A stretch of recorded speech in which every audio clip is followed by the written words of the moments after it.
ताल ठोक के brought to you by R Pure का हल्दी मसाला, मिर्च धनिया करे कमाल, सबका राजा आर प्योर मसाला।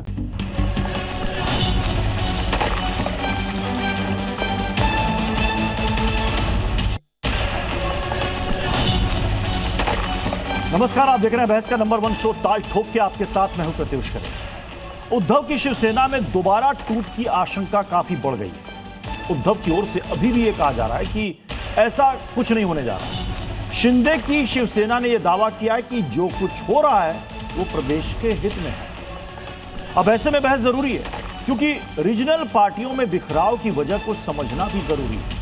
महाराष्ट्र में इस बदलाव का देश की राजनीति पर असर समझना भी अलग है। जो लोग पार्टी छोड़ रहे हैं उनकी सोच और प्लानिंग पर बात करना महत्वपूर्ण है। ऐसे में सवाल है कि क्या क्षेत्रीय दलों का कोई भविष्य नजर नहीं आ रहा?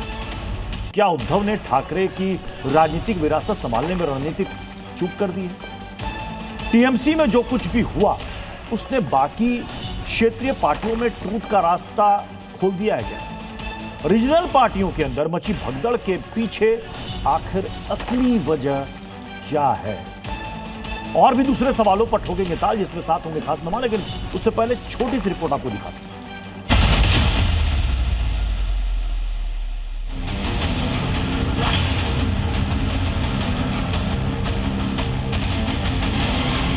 ये ऑपरेशन टाइगर के मामले में जो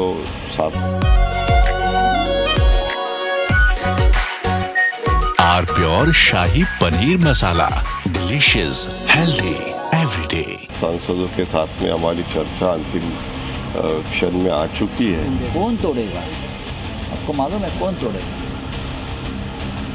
हम बैठे हैं ना। आप देखिए, ये 12 साल में भारतीय जनता पार्टी को यही काम है। 17 के पहले में ये हो जाएगा। अब तृणमूल को तोड़ दिया, उससे पहले एनसीपी और शिवसेना को तोड़ दिया था। अरे थोड़ा अभी पेट भर गया है तो चुप बैठो ना, पेट फट जाएगा आपका।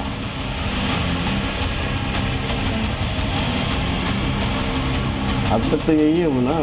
कल की बात क्या है? कल क्या भाई, जिंदा है रहूँगा। अभी सांसद उद्धव जी के साथ कल भी थे, आज भी है और कल भी रहेंगे। इतने बड़े पैमाने पे ये सारा हो रहा है, मेरे ख्याल से ये कानून बदलना चाहिए।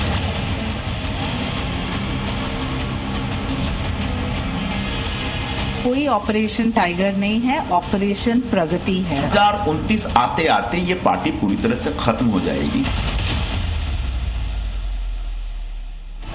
मेहमानों साहब को जल्दी से मिलवा देते हैं। एक बड़ा पैनल आज हमें ज्वाइन कर रहा है। हमारे साथ किशोर तिवारी जी जुड़ रहे हैं, नेता है शिवसेना उद्धव गुट के।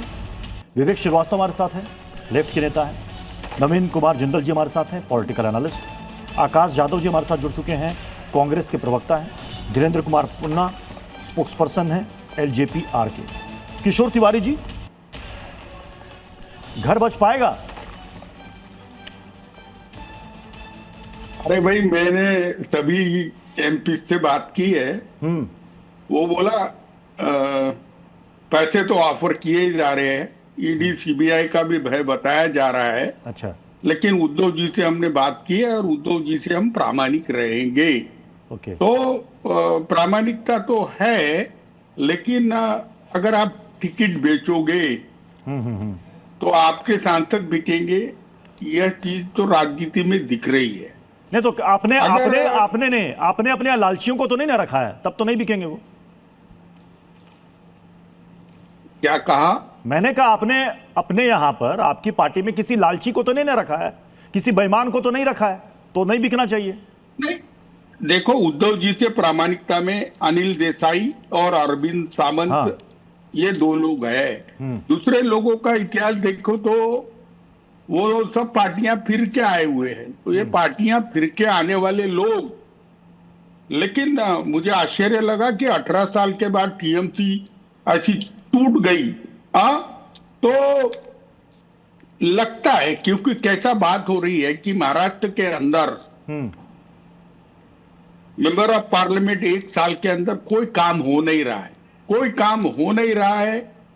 और एकनाथ शिंदे बहुत अप्रोचेबल है, एकनाथ शिंदे। लेकिन एक बात हो गई है अभी, तुमको बताता हूं।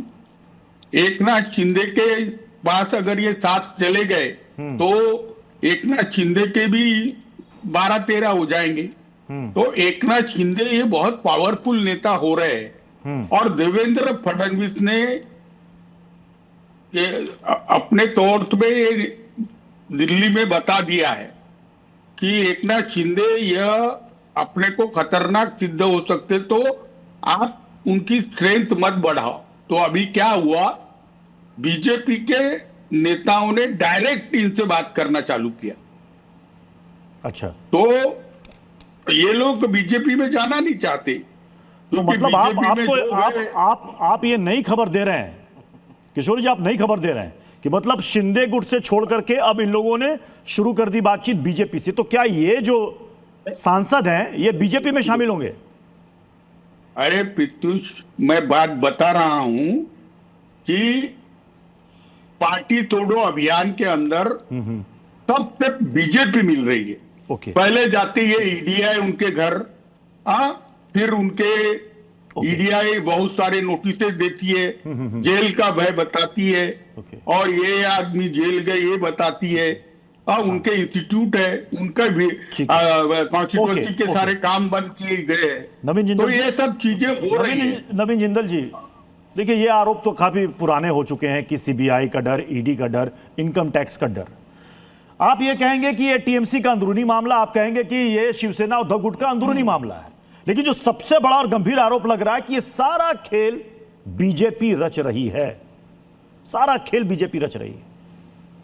प्रत्युष भाई, क्या लगता है कि टीएमसी में जिस प्रकार से लोग निकल करके गए हैं, सांसद वहां से टूटे हैं, टीएमसी में जो नेतृत्व था वो ठीक से काम कर रहा था क्या? ये सृष्टि का नियम है। आज़ादी की लड़ाई में 1857 से शुरू हुआ, लेकिन आज़ादी हुई जाकर के 47 में मिली। वहाँ लोगों को इसलिए कि जब उनका समय आया, जब वो लगा कि एक दबने के बाद एक समय उनका आया कि अपनी बात को परिपक्वता से रखा जा सकता है, लोगों के बीच में जा सकता है, तो लोग गए। इसी प्रकार से जब जब देश में सरकारें बनी हैं, लोग टूट करके गए हैं, तभी गए हैं जब उनको लगा कि मेरी बात अब सुनी जाएगी। तब तक वो उसमें रहे, संगठन में, सरकार में रहे, तब तक रहे जब तक कि उनको ये लगा कि यहाँ रहने से कम मेरी बात, ये मेरे पास कोई ऑप्शन नहीं है। आज उनको ऑप्शन मिला तो चले गए। अभी किशोर भाई ने कहा, बड़ी ईमानदारी से किशोर भाई ने बात कही, किशोर भाई ने कहा कि जब सांसदों को टिकटें बेचेंगे तो वो जाएंगे ही। आपने कितने सांसदों को टिकटें बेची थी, या टीएमसी ने टिकटें बेच करके दी थी कि वो चले गए? आप ये कहना चाहते हो क्या?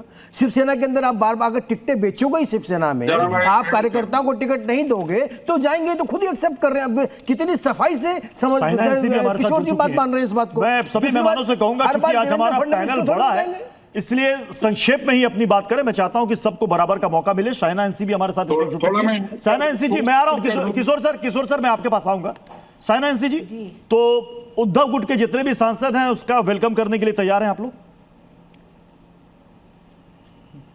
देखिए, कोई स्पेकुलेशन करने की आवश्यकता नहीं। हम कोई एमएलएज एमपीज को पोच नहीं कर रहे हैं, किसी की पार्टी तोड़ नहीं रहे हैं। सच्चाई ये है, हमारे नेता आदरणीय एकनाथ जी शिंदे इतने लोकप्रिय है और जो काम उन्होंने ऑन ग्राउंड किया वो अपरंपार है। इस वजह से पक्ष प्रवेश, यानी कि कार्यकर्ता हो या नेता, पूरे महाराष्ट्र से आज आ रहे हैं। यवतमाल हो, अमरावती हो, वाशिम हो, परभनी हो, कोंकण हो, जालना हो, जलगांव हो, हर जगह से लोग प्रेरित हैं उनके काम से। और उनके काम जो है वो है ऑपरेशन प्रगति।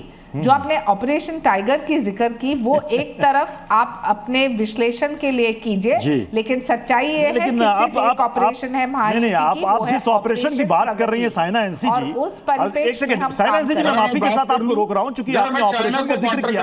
एक सेकंड किशोर सर, आपने ऑपरेशन का जिक्र किया। आप ही के पार्टी के एमएलसी हैं, वो कुछ और ऑपरेशन की बात कर रहे हैं। बड़ा दिलचस्प है उनका बयान। वो कहते क्या है, वो ये कह रहे हैं कि जब हम ऑपरेशन कराने किसी अस्पताल में जाते हैं तो पहले जांच होती है, जांच हो चुकी है, रिपोर्ट्स आ चुकी है, और बस अब ऑपरेशन का डेट फिक्स होना बाकी है, और संभवतः ये डेट मॉनसून सत्र के पहले फिक्स हो जाएगा। तो ये किस ऑपरेशन की बात कर रहे हैं? कौन सी रिपोर्ट आ गई है इन सातों सांसदों की? साइना एनसी जी, मैं कोई स्पेक्यूलेशन मैं कोई स्पेक्यूलेशन नहीं करूंगी। कोई भी नेतागण है जो अपनी व्यक्तिगत राय मत रख सकते हैं, उनकी सोच भूमिका हो सकती है। पार्टी का पक्ष ये है कि जब हम 2022 में आदरणीय एकनाथ जी शिंदे मुख्यमंत्री बने, तब 2024 के लोकसभा इलेक्शन में हमारा परफॉर्मेंस इतना अच्छा नहीं था जितना हमने सोचा था। इसके बावजूद जो लगातार काम किए, विधानसभा के इलेक्शंस तक वहाँ 80 सीट लड़के 60 सीट जीत के आए। आप स्थानिक स्वराज की बात करें तो हम स्थानिक स्वराज में सर्वप्रथम पहली बार इतिहास बनाया था शिवसेना ने, जहां इतने जगह पे हम जीत के आए। तो इससे एक काम करे ऑन ग्राउंड। ठीक है किशोर जी, देखिए किशोर जी आप कह रहे हैं कि डरा कर धमका कर सीबीआई ईडी सब। किशोर जी मैं आप ही के पास आ रहा हूँ, किशोर जी मैं आप ही के पास आ रहा हूँ। मैं कह रहे हैं कि ये जो डराने धमकाने की आप बात कर रहे हैं, डरेगा कौन? जिसने कुछ गलत किया होगा। जिसने कुछ गलत नहीं किया है तो उसको सीबीआई और ईडी का डर कैसा? वो क्यों डरेगा? और रही बात पैसे चोर, आपने कहा कि पैसे का प्रलोभन, तो इसलिए मैंने कहा कि क्या आपने अपने यहां लालचियों को रखा हुआ है? किशोर जी सवाल बहुत अच्छा है। अगर राजनीति में सुचितापूर्ण लोग आएंगे, जैसी मेरी बहन है चाइना एनसी, वैसा ही होगा। लेकिन चाइना एनसी या प्रवक्ता की सेक्रेटरी भी है, पार्टी की सेक्रेटरी है और ऑफिशियल स्पोक्स पर्सन है। वो कहती है कि ऐसा कोई टारगेट ऑपरेशन टाइगर चल नहीं रहा है और यह ऑपरेशन प्रगति है, यह ऑपरेशन विकास है। तो मैं बताता हूं, कमीशन विकास का जो कमीशन है उसका बहुत झगड़ा चल रहा है। एकनाथ शिंदे और देवेंद्र फडणवीस यह चेहरे से चेहरा मिलाते नहीं है। इनमें इतनी बात है कि देवेंद्र फडणवीस दिल्ली गए और कहा कि इनको कट टू साइज करो। तो ये ऑफिशियली जो शिवसेना में से लेने वाली बात थी। देवेंद्र फडणवीस ने आपको कहा था क्या? दूसरी बात, आप अपने में तो देख नहीं रहे, आप कह रहे हो एकनाथ शिंदे बड़े आसानी से अवेलेबल है, तो क्या उद्धव ठाकरे जी को बुर्खा पहना रखा क्या किसी ने? वो अपने सांसदों से, कार्यकर्ताओं से क्यों नहीं मिलते? वो बुर्खा उतारे ना, वो लोगों से मिले, वो आपसे मिले, अपने कार्यकर्ताओं से मिले, आप उनको बताएंगे। लेकिन वो किशोर भाई मिलते नहीं है तो लोगों से क्या करेंगे? कार्यकर्ता तो जाएंगे ना। अरे भाई, अब तुम है ना नवीन भाई, हमारे दुख काय को ऐसे निकालते हो कार्यक्रम। दुख की क्या बात है? मैं जानता हूं आप सच बोलने वाले हो। वो जब आपसे मिलेंगे नहीं, आप अपनी पीड़ा किसको बताओगे? यही समस्या है। नेता तो ईमानदारी से काम नहीं करता, लेकिन वो कहता है मेरा नेता ईमानदारी से काम करे। ये कैसे संभव है भाई? आप तो ईमानदार बड़े वाले होते नहीं हो, आप तो करो बेईमानी। आपका मन करे कल को कांग्रेस के साथ चले जाओ, आपका मन करे आप जो आरजेडी के साथ चले जाओ, आप जीत के आओ बीजेपी के साथ, दूसरे के साथ चले जाओ, और उसके बाद नेता को क्यों ईमानदारी से काम करे? कैसे संभव है? मानव जायसवाल जी, मानव जायसवाल जी, सर अब बाकी मेहमान भी हमारे साथ, एक बड़ा पैनल है, मैंने शुरू में ही कहा, इसलिए सभी को चाहूंगा कि संक्षेप में अपनी बात रखें। मानव जायसवाल, अगर पार्टी से 2/3 विधायक या सांसद टूट के निकल रहे हैं, ऐसे में आप कैसे रोक पाइएगा? पहले तो प्रत्युष भाई, दो चीज़ों को मैं आपके साथ उजागर करना चाहता हूँ। पहले तो सभी को बहुत बहुत नमस्कार है। नवीन भाई जी, आपने एक बात कही, 1947 आज़ादी को आपने आज जो डिफेक्शन हो रहा है, जो भगोड़े भाग रहे हैं, उनसे तुलना की। ये बहुत ही गलत एनालिसिस है और मैं चाहता हूँ कि इसको आप मन से तो निकाल दें कि आज़ादी की लड़ाई और ये भगोड़ों की संख्या जमीन आसमान नहीं, ऐतिहासिक डिफरेंसेस है। और जहाँ तक बात है प्रतीश भाई आपका सवाल कि ये जो 2/3 लोग जो भाग रहे हैं, देखिए इसको दो संदर्भ में लेना चाहिए। पहला संदर्भ जो है, जो भाग रहे हैं वो कभी आपके साथ थे नहीं, वो आपके साथ एक व्यवस्था के साथ जुड़े थे, वो व्यवस्था गई तो वो भाग खड़े।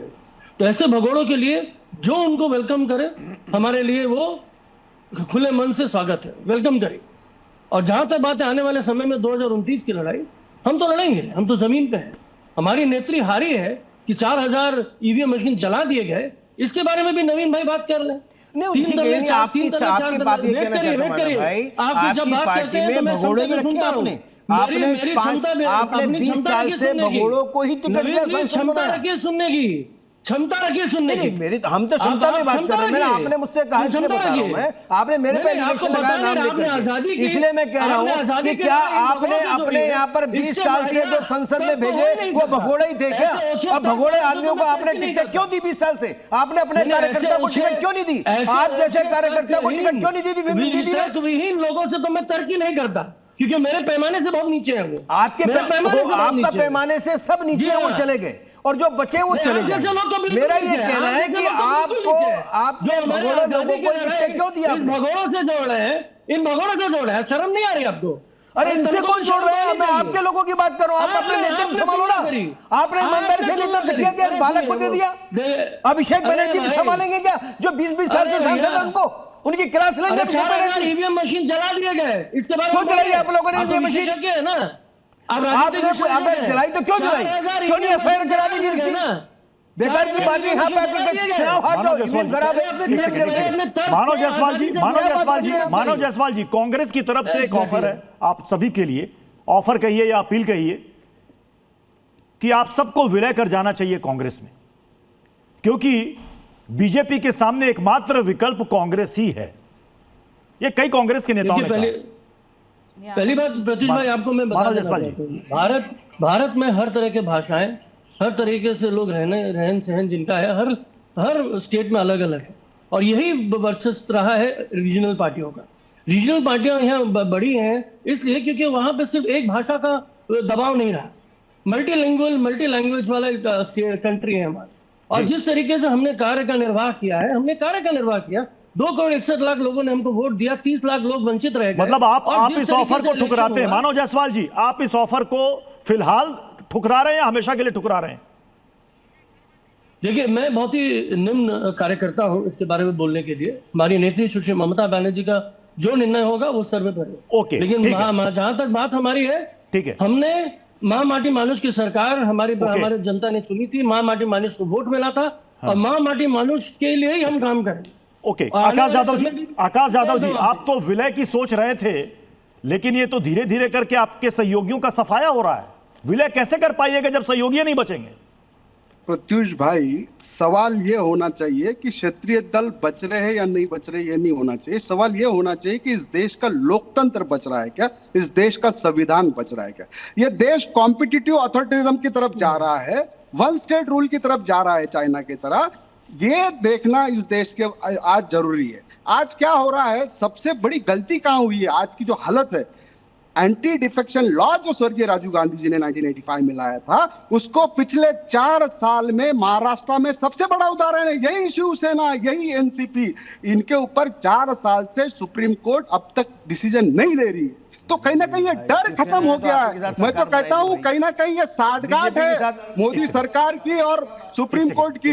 कि मैं मेरे मित्र जिंदल जी को पूछना चाहता हूं, जो ये पूछ रहे हैं कि ऐसे लोगों को, भगोड़ों को आप टिकट देते, अरे भाई ये भगोड़े जाके बसते कहाँ हैं? इनको पनाहदार कौन है? किसके वॉशिंग मशीन में जाके सीएम बन रहे हैं, मिनिस्टर्स बन रहे हैं? ये भी तो पूछ प्रत्युष भाई, ये देश के अंदर कांग्रेस पार्टी गलत है, शिवसेना उद्धव ठाकरे ने गलती करी। हम क्षेत्रीय दलों की हम उतनी ही इज्जत करते हैं, जरूरत है इस देश के अंदर, क्योंकि ये देश फेडरलिज्म से चलता है। क्षेत्रीय दलों की भी अपनी एक ताकत है। अशोक यादव जी, कांग्रेस पार्टी इस अराजकता के खिलाफ जन आंदोलन खड़ा करना चाहती है, उसमें हमारे इनका अशोक यादव जी, आपने कहा कि ये जोड़ तोड़ की, अशोक यादव जी, अब आकाश यादव जी, आपने कहा कि ये जोड़ तोड़ की राजनीति 2019 में राजस्थान में क्या हुआ था चुनाव के बाद, आपको याद है? जो बीएसपी कांग्रेस को समर्थन दे रही थी, उसी कांग्रेस ने बीएसपी के सभी विधायकों को अपने में मिला लिया। मायावती ने क्या कहा? मायावती ने उस वक्त कहा कि कांग्रेस देश की सबसे गैर भरोसेमंद और धोखेबाज पार्टी है।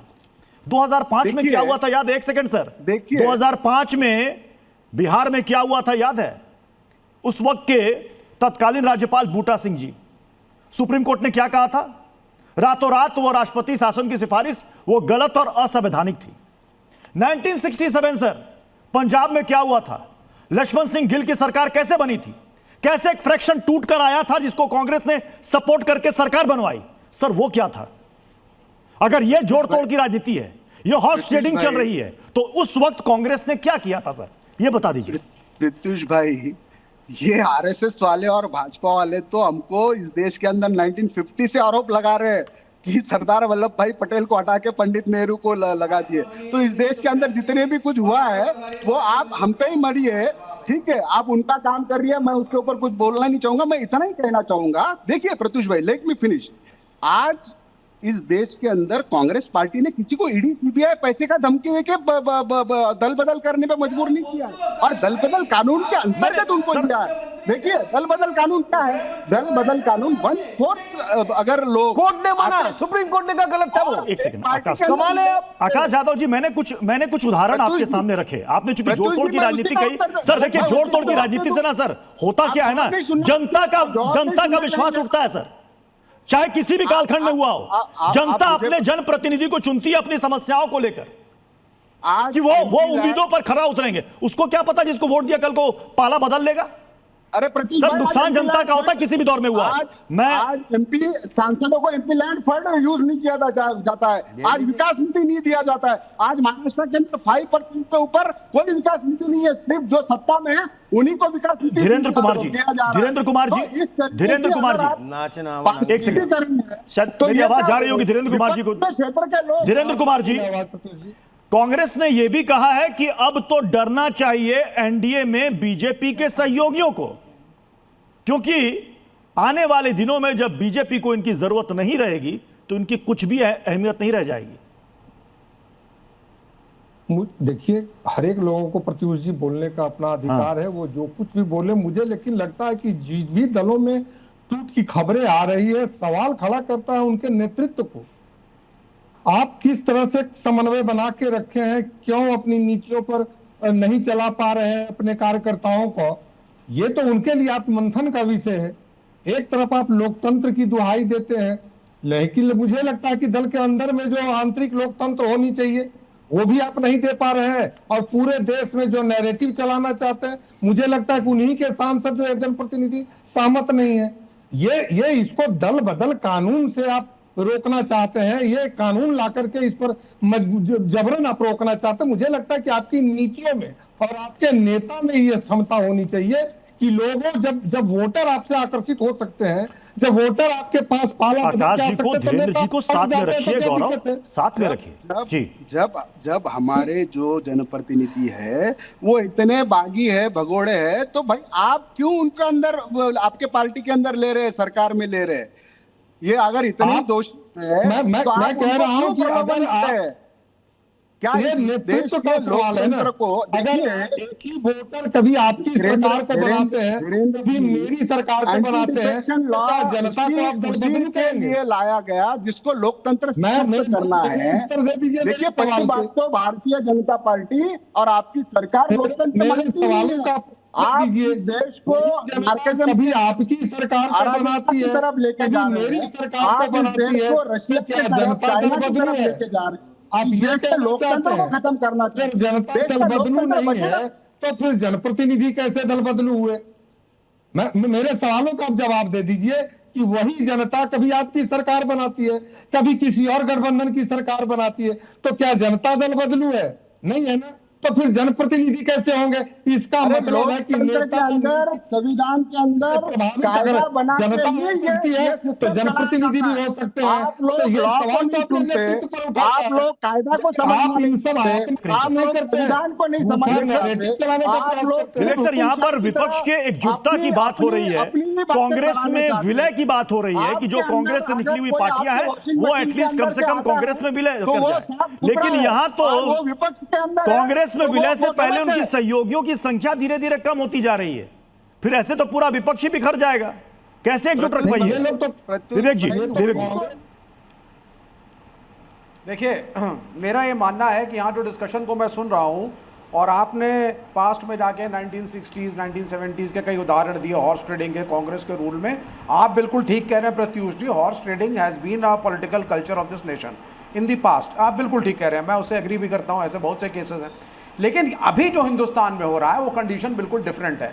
यहाँ इसने एक उद्योग का रूप ले लिया है, ये बड़े सिस्टमैटिकली एग्जीक्यूट किया जा रहा है, सरकारी तंत्र इसमें शामिल है, डर इसमें शामिल है, ना सिर्फ खरीद फरोख्त। और तीसरी चीज़ जो सबसे खतरनाक चीज़ है, इस देश का संविधान बदला जाएगा।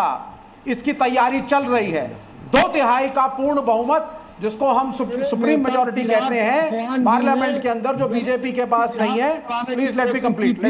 उन्होंने कहा था धीरेन्द्र जी पहले इनको बोल लेने दीजिए, धीरेन्द्र जी को पहले बोल लेने दीजिए, फिर आप अपनी बारी में बोल लीजिएगा, ठीक है? Don't disturb me, let me speak. अब क्या है साहब कि इनके मेजॉरिटी ऑफ द बिल्स जो हैं they are not being passed, ये एक चीज हो गई आपकी। डिलिमिटेशन वाला इनका गिरा, यूसीसी अभी ये इसी डर के मारे ला नहीं पा रहे हैं, वापस लेना पड़ा, और कॉन्स्टिट्यूशन बदलने की एक तैयारी है। 2/3 बहुमत के लिए अब ये जरूरी है कि अन्य पार्टियों के जो मेंबर पार्लियामेंट हैं उनको तोड़ करके किसी तरीके से हमारे में सम्मिलित किया जाए। हमने आम आदमी पार्टी का एक एग्जांपल देखा, मेंबर पार्लियामेंट, ईडी जाती है एक व्यक्ति के घर, आफ्टर 3 डेज वो आदमी आम आदमी पार्टी में चला जाता है। ईडी दूसरे व्यक्ति के पास जाती है, वो नहीं ज्वाइन करता बीजेपी, हमारे साथ हैं क्या? वो व्यक्ति जेल चला जाता है जी, ठीक है ना? हाँ। तो ये जो गेम चल रहा है कॉन्स्टिट्यूशन को बदलने का और सुप्रीम मेजॉरिटी का, this is the dirtier game of the Bharatiya Janata party. लेकिन सवाल यहाँ पर यह है ना विवेक जी, अगर आप कह रहे हैं कि 2/3 सांसद या विधायक यहां से निकलकर उधर जा रहे हैं, तो भाई कानून के तहत जा रहे हैं, उनको कोई रोक नहीं पाएगा। तो क्या ये कानून कमजोर हो गया है या इसकी प्रासंगिकता अब खत्म हो गई है? देखिए आपने जो एग्जांपल्स दिए पास्ट के, उनको मैं आज से कैसे डिफरेंट समझता हूं। आप मुझे इतिहास में बता दीजिए कभी ऐसा हुआ हो कि एनफोर्समेंट डायरेक्टरेट एक member parliament, sitting member parliament के घर जाती है एंड आफ्टर 3 डेज वो आदमी बीजेपी में आ जाता है, आम आदमी पार्टी छोड़ करके। एनफोर्समेंट डायरेक्टरेट एक दूसरे मेंबर पार्लियामेंट के यहाँ जाती है और वो नहीं आता है बीजेपी में, तो he lands up in jail. ये इतिहास में कब हुआ? जिस तरीके से आप बीजेपी के साथ, आपने टीएमसी के सांसदों को तोड़ा, एक नई पार्टी बनाई आपने, क्योंकि आपको अपने बिल्स के लिए पार्लियामेंट में समर्थन चाहिए। That is the bigger game, और अंत में आप देखेंगे इसका कॉन्स्टिट्यूशन बदलेगा। It is a bigger game to change the constitution of this nation. और जनता को, मेंबर पार्लियामेंट्स को मेरी अपील है कि वो जागरूक रहें, देश का संविधान बदला जा सकता है। राखी बिरलान को भी लाइएगा स्क्रीन पर। राखी बिरलान जी, इस भगदड़ को कैसे रोक पाएगा विपक्ष?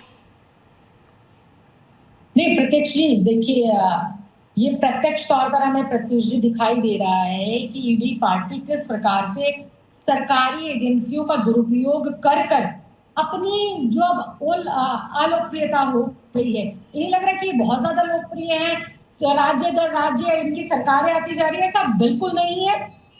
जो संवैधानिक संस्थाएं हैं उनका दुरुपयोग कर विपक्ष को तोड़कर मरोड़कर, विपक्ष के लोगों को ईडी का, सीबीआई का डर दिखाकर ये ईडी पार्टी जो है चुनाव जीतती जा रही है।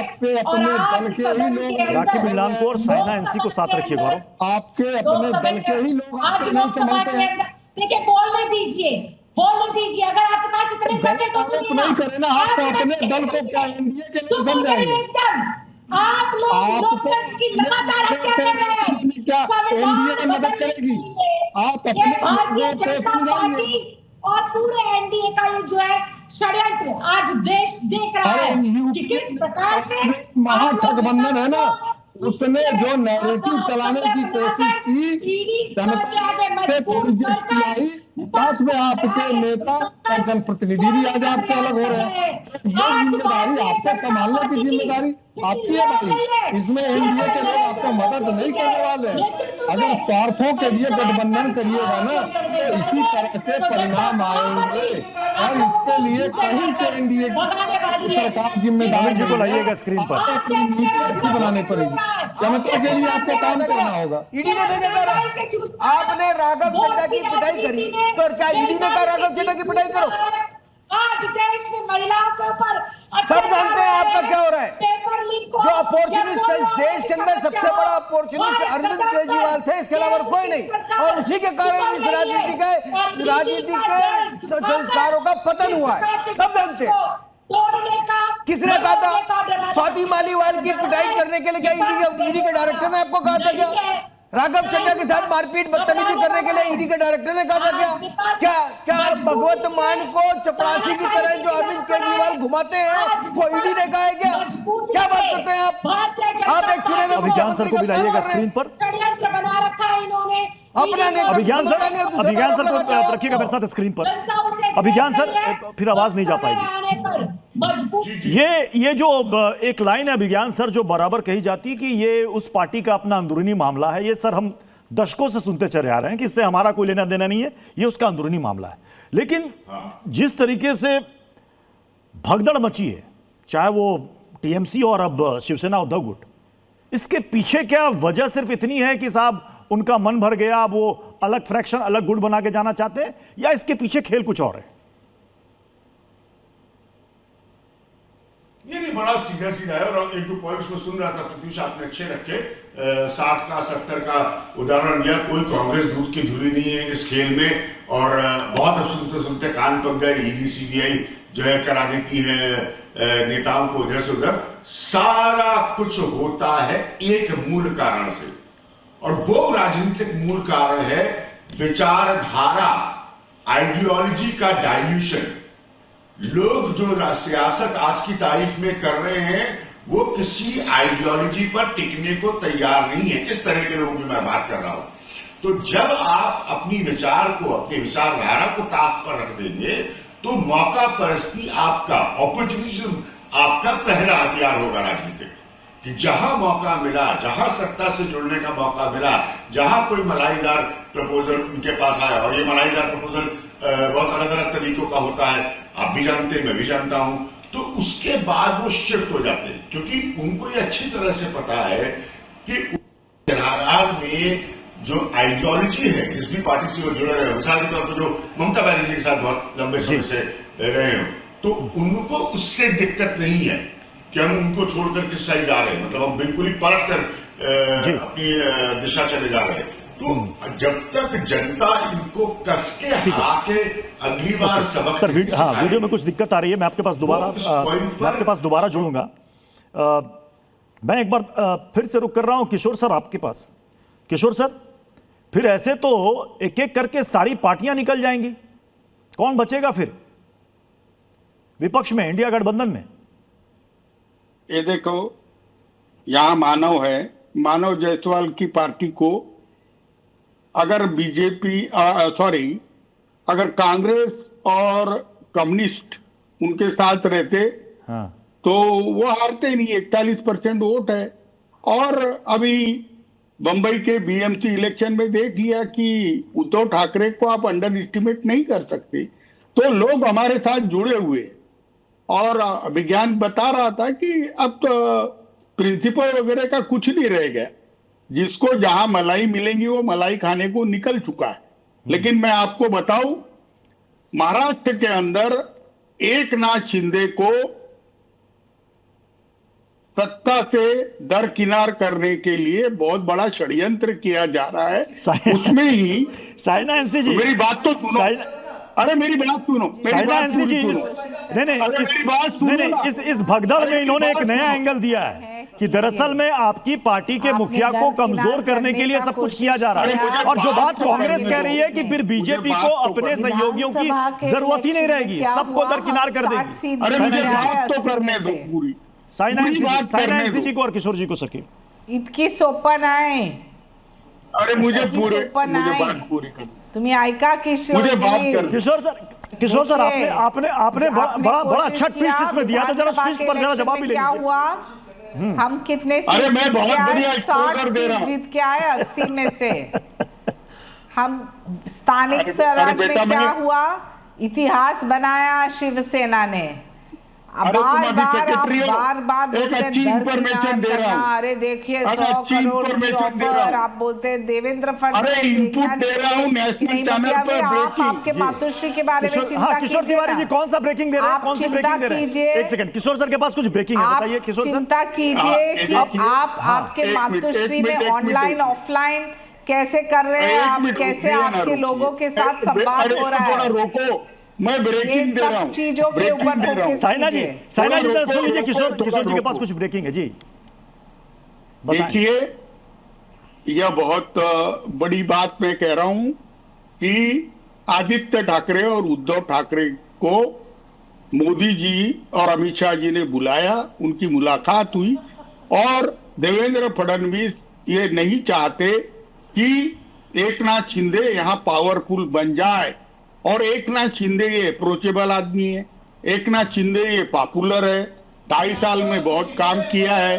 तो एक नाथ शिंदे को अरे मेरे मुझसे सुनो ना बेटा, अरे मेरे पूरी उम्र गई है। किशोर जी आप साइना एनसी की पार्टी और उनके नेता की तारीफ कर रहे हैं। किशोर जी, कहीं आपने भी तो मन बना नहीं लिया? शायद वो कहीं आपका भी तो मन नहीं बदल गया कि अगले पक्ष प्रवेश में किशोर जी को आना है? वो तो बहुत समय से कोशिश कर रहे हैं, करें क्या? बीजेपी अरे मेरी बात सुनो, कोशिश कर रहे हैं आपके माध्यम से। वो तो मुझे बात करने दो। अरे मेरे चारित्र पे बात कर रहे हैं, मुझे बोलने दो ना बेटा। प्रत्युत्व मेरे चारित्र पे बात हो रही है, मुझे बोलने दो कि मैं 40 साल में से 30 साल तक किसान नेता रहा, आदिवासियों में काम किया, 10-12 साल तो जेल में रहा। मैं सत्ता का भोगी नहीं हूं, मुझे मलाई वगैरह नहीं चाहिए, मैं एक गरीब आदमी हूं। मैं एक नाथ शिंदे की जो बात बता रहा हूं वो सत्य है। हाँ, जब तक बाप बेटे सुधरेंगे नहीं, पार्टी ऐसी खाली होती रहेंगी। इसकी हिम्मत रखता हूं यहाँ बोलने के लिए कि आपको पार्टी संभालना पड़ेगा।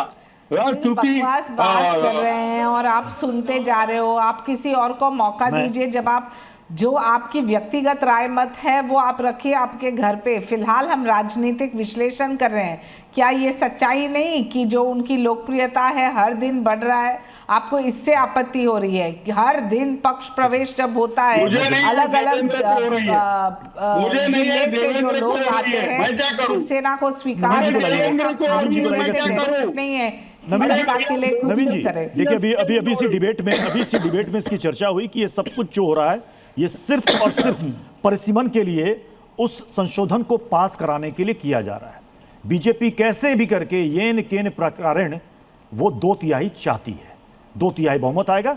और जिस ऑपरेशन की बात शिवसेना शिंदे गुट के एमएलसी ने कही है कि सब कुछ हो चुका है, रिपोर्ट आ चुकी है, जांच की रिपोर्ट, अब ऑपरेशन का डेट फिक्स है मॉनसून सत्र के पहले संभवतः, तो क्या सब उसी के लिए हो रहा है? देखिए, स्पेकुलेशन लगाने के लिए प्रत्युष भाई किसी को मना नहीं है। सोचते रहिए कि क्यों हो रहा है, किस लिए हो रहा है, क्यों आ रहे हैं, क्यों जा रहे हैं। आप उन सबको सोचने की जगह अपना नेतृत्व क्यों नहीं ठीक करते भाई? अपने नेताओं को क्यों नहीं रोकते? किसने कहा उनको रोकने के लिए? मोदी जी कह रहे हैं कि तुम उनको रोको, या उनकी जिम्मेदारी रोकने की? अमित शाह जी की जिम्मेदारी? आप अपने लोगों को रोकते नहीं। अभी तक किशोर भाई ने पूरे डिबेट के दौरान एक बार भी उद्धव ठाकरे जी की योजना के बारे में नहीं बताया। किसके बारे में बता रहे हैं? एक नाथ शिंदे जी के बारे में बता रहे हैं, देवेंद्र फडणवीस जी के बारे में बता रहे हैं, मोदी जी के बारे में बता रहे हैं। अरे अपने दल के बारे में आपको पता नहीं और दूसरे की जानकारी रखते हो, तो यही समस्या है। मैं कहता हूं देश के अंदर एक पूरे देश में एक चुनाव होना चाहिए देश की प्रगति के लिए। इसके पक्ष में यूसीसी देश के अंदर आना चाहिए, ये देश के हित में है। इस देश के हित में है कि यहाँ पर महिलाओं को सम्मान मिलना चाहिए, ये उसके हित में। और जो अपोजिशन में बैठे हैं उनको भी साथ में आना चाहिए। मीठा या नमकीन, चाहे जैसे खाओ, 100% सूजी से बनी आर प्योर वर्मिसेली, स्वादिष्ट, सेहतमंद हर रोज।